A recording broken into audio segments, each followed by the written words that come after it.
Welcome back to Fire Dragon, and we are here today with not such a Minecraft tutorial as, well, I guess you could call it a Minecraft tutorial, but we'll just call this a Minecraft mechanic.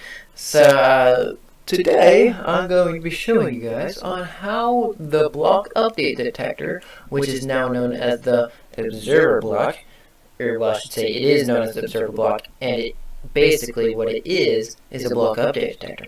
So it's a one block update detector, if I haven't emphasized that enough. But anyway, today we're going to show you guys how on earth this thing works. And so yeah, first we'll show what it does, and then I'll show you how it does, and then we'll get onto some builds that actually use this thing. Alright, so the first thing we have here is a pressure plate with the observer block this end out. There's another end that you can see here. You can see this is the end that it places whenever you're sitting still, you know what I mean? And this is the other side.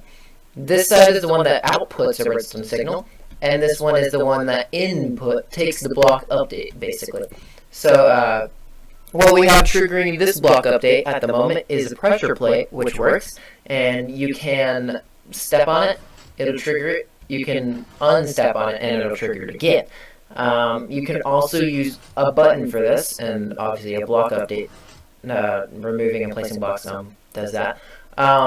Pressing the button, it'll do that. That's kind of better than the pressure plate in my opinion, especially if you want to I don't know how to say it. If you want a timed fix for it, rather than just you're stepping on it, it'll stay there until, or whatever will happen will stay there until you step off of it. This is just you press it, go do whatever, and it'll automatically fix itself or something. I don't know how else to explain that. But it has its own delay.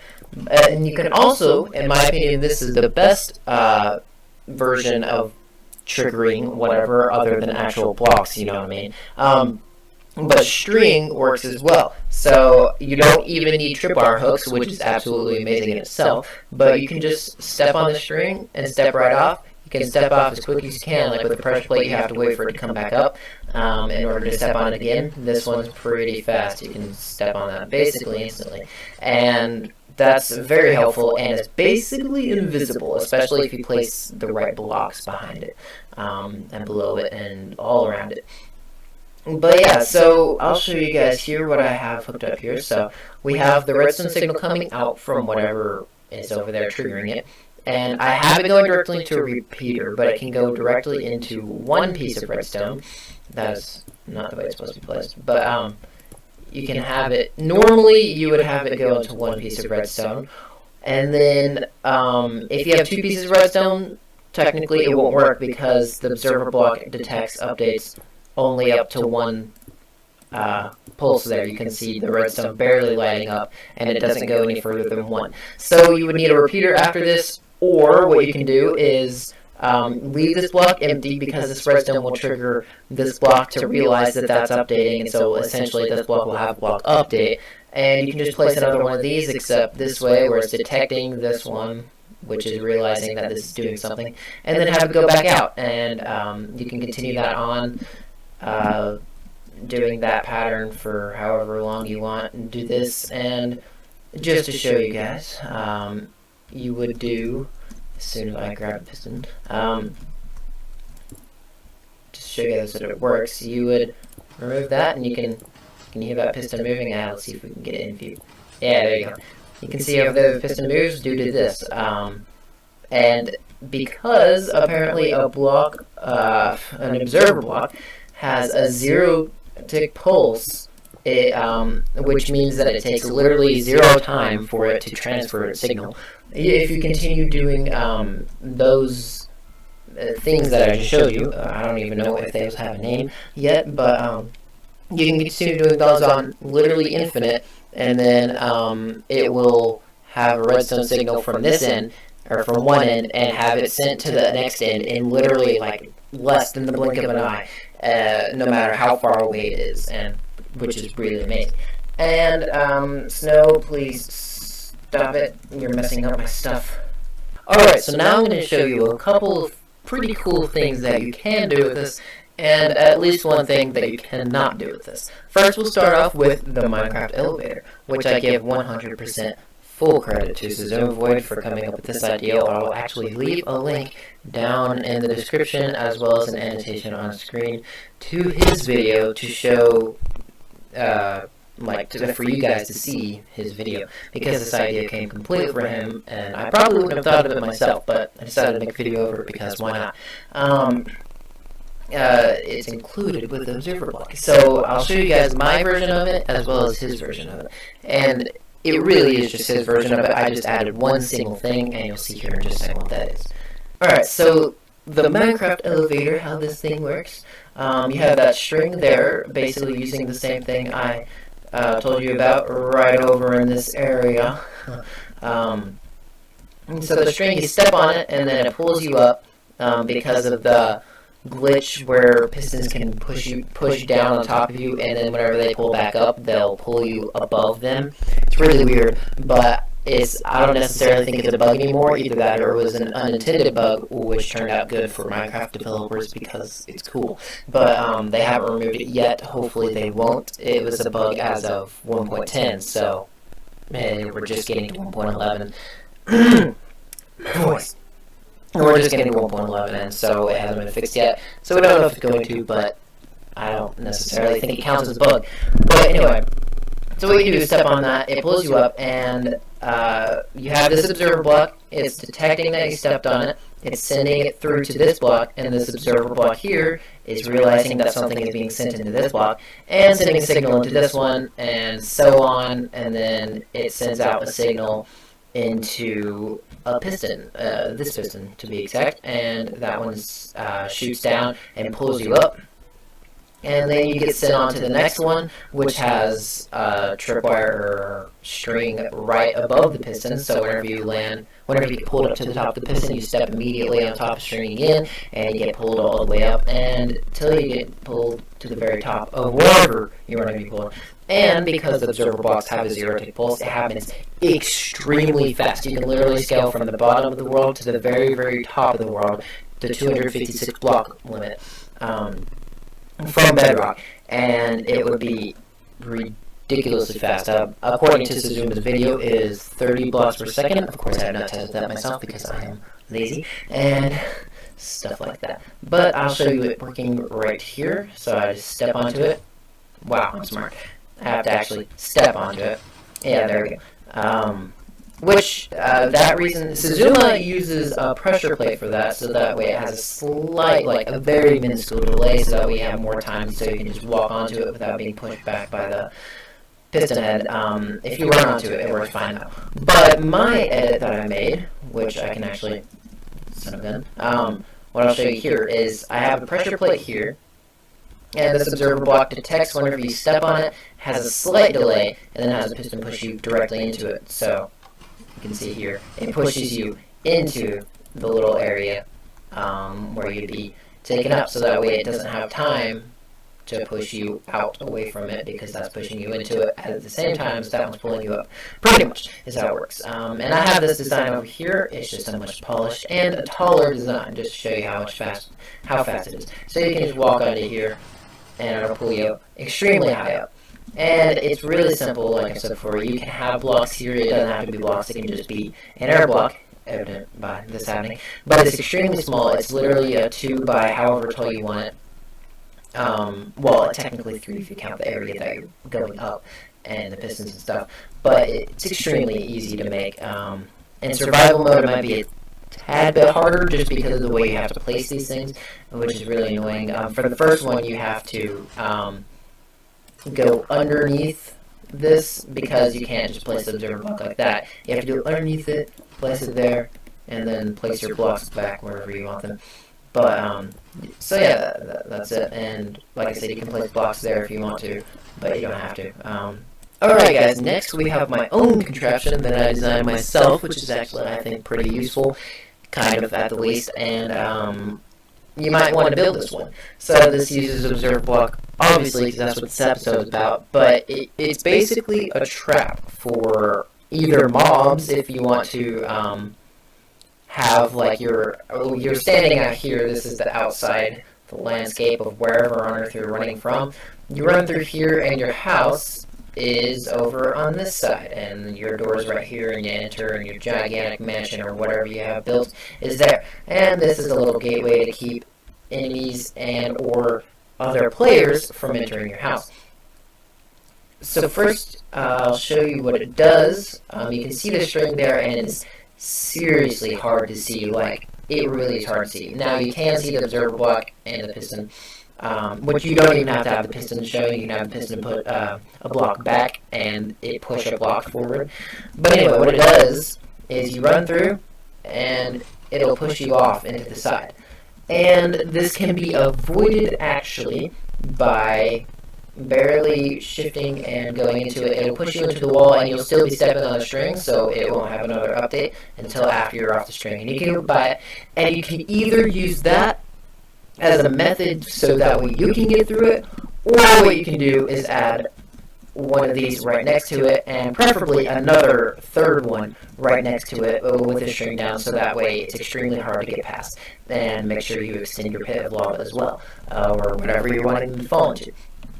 That will be useful because nobody can get by it at all, and you'd have to come up with your own way to get your way across that or something. I don't know how exactly you would do that because I didn't come up with a way of doing that.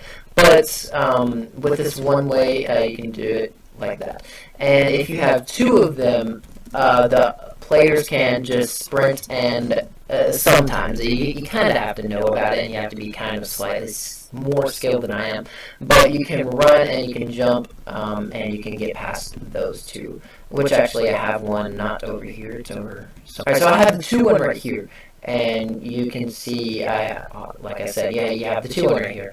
But what you can do is jump past it and barely trigger it, but you'll be off of it by the time the piston extends. So that's why you would need 3 if you want to 100% foolproof its protective qualities. Alright, now we are on to something slightly less useful, possibly. This one is going to be me showing you a certain mechanic that you might want to figure out for yourself on how to implement it. I didn't take the time to figure out how I would implement this because I'm going to wait for survival to come out, or well, I'm going to play survival in 1.11 and then figure out how to do this myself later on. But this is a basic idea of what you would need to do or what you might want to do. So we have our block update detecting machine right here, and you have your string right here. And as we should all know, mobs trigger the string. So if you were to have this area under a spawner or an above ground farm spawner thing, then you can have enemies falling into here, and they would you can make it so that way they land with half a heart left. And then whenever they fall on the string, a piston pushes out and crushes them to their final breath, or something like that. I don't know what you would want to do. So anyway, you guys can figure out how to do that for yourself. You can figure out what you want to do with that, and also that brings up tons of different ideas in general, because pressure planes weren't necessarily the most trustworthy ones. But one thing to keep in mind is that once one enemy drops, or once one whatever triggers whatever you're having down there, in this case string, it doesn't re-trigger it whenever it falls. Whenever another something else falls, it'll just trigger it once, and then it'll be done until something takes off of it. But since something has fallen, it gets crushed or whatever, another one may have fallen at the same time as it or something and doesn't die from the crushing. I don't know 100% what would happen in your scenario, but if something happens to not unpull that thing, like if there's 2 of them, one of them goes away, but the other one's still there, continuously triggering it, then nothing will happen again. And yeah, you guys know what I'm talking about. I'm sure you know what I'm talking about. If you don't, well, it's not really a big deal anyway. But you guys can figure out what you want to do with that idea. Alright guys, now we're on to the less useful stuff, meaning that we're on to what does not seem to work. one thing that I've noticed is because it is a block update detector, you would think you would want to create a melon farm or a pumpkin farm. But it doesn't work because of the 0-tick pulse, and what do you say? It triggers it so fast, it seems that it doesn't allow the pumpkin to spawn before it gets pushed away, and therefore it doesn't drop anything. I've had this for, I don't know, 3 hours now, and I've only gotten 5 pumpkins from it, and I know it's triggered way more than 5 times. And pumpkins grow way faster than just 5 per, like, 2 or 3 hours. But yeah, so that's an issue. And if you have it on a delay, even the slightest delay that you can get, the block update, the observer block detects the piston pushing out and will send another signal to send the piston to push back out, and it'll repeat in a loop like regular block update detectors do. But if you can figure out a way to make the observer block allow pistons to push away and harvest melons and pumpkins at a consistent rate, that would be great. Please tell me about it. But yeah, that's pretty much all there is to show there. Yeah. Alright, so another something that I have here, it's kind of more of also showing you how the block update detector works. So a melon will grow and it'll be placed there and it will trigger something wherever you want it to go. In this case I had to go to a redstone lamp, and you'll see here whenever it gets destroyed, it just lights the lamp and then it unlights the lamp or whatever, you know what I mean. It quickly lights the lamp and unlights the lamp, and then it goes back to its original position. So it would kind of be more of a flashing light rather than whenever something gets placed, it becomes a solid light. Now, there are ways around that. You can have the regular type of block update detector hooked up to an observer block, so that way it... no, it would be called a T-flop, not the block update detector, I'm sorry. But anyway, you have a T-flop hooked up to the block update detector in order to flip it around and stuff. And that would be incredibly useful because you have one row of observer block rather than like 3 areas where a normal block update detector would be put at, as well as they can't be put side to side at most points in time. So it could be incredibly useful. Then again, it could not. If you know how to do it, then it is, but I don't know and or am too lazy to figure out how. Eventually I will, though, because I love myself some melon farms. But another thing that I have noticed with these is something really peculiar, as I'm not 100% certain as to why it does this, but whenever I was waiting for these melons to grow, I noticed that every now and then the light just randomly updated, and like it just did its random flash, like that kind of flash, except nothing happened in this block area. And that's happened over here too, but I can't necessarily attribute that to anything, because apparently it only gives 5 pumpkins, and as I've explained earlier, I think it's pushing out too fast before the pumpkin can actually grow. You know what I'm saying. But anyway, I've noticed a few times, it happens every now and then, where just the observer block just randomly detects something happening and sends a signal to the redstone lamp or wherever you have it sent to. But nothing actually is happening. So I don't know if that's a bug, if it's detecting something that I don't know about, or those are the only 2 options really. Obviously nothing was actually happening in this area. I actually did test with if growing grass, like if you have dirt and then the grass spreads onto it, that doesn't cause a block update detection from the observer block. I tested that like 3 times, so that's definitely not an option. I don't know what happened there, but it's something that happens, just so you know. So at the moment with the Minecraft Snapshot, they aren't 100% reliable. But they are pretty reliable, so I will give them a try if I were you. Alright, so that's all there is to the observer block. You can make your own contraptions. I might do videos in the future of contraptions that they do with the observer block, and they will, for the most part, at the very least, be my own designs and all that kind of stuff. Pretty much unlike the elevator thing, which is directly from Zuma Void, like I said, and full credit. I don't create it originally, but I'm sure he created it or something. I don't know how to create it, like I said.